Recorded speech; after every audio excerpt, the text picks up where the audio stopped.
kule Ngorongoro Lengai tunakwenda kujenga vizuri sana kituo cha urithi wa kijiolojia kwa watalii watakaopenda kuwa na mambo ya kihistoria, mambo ya kijiolojia, mambo ya kisayansi. Hicho kitakuwa ndiyo kituo chao.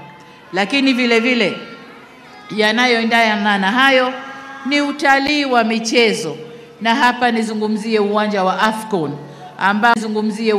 Afcon ambao tuliujenga kwa ajili ya mashindano ya Afcon, lakini uwanja ule pia unakwenda kuwa kivutio cha watalii, kwa sababu pale ulipo uwanja tutajenga kitu kinaitwa Afcon City, mji kabisa wa Afcon utakuweko pale.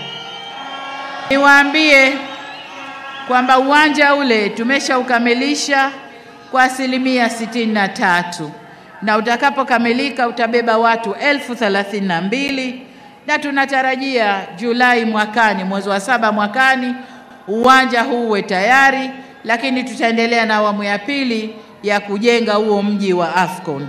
Kwa ndugu zangu, hayo ndiyo tunayokwenda kuyafanya kwa sekta ya watalii.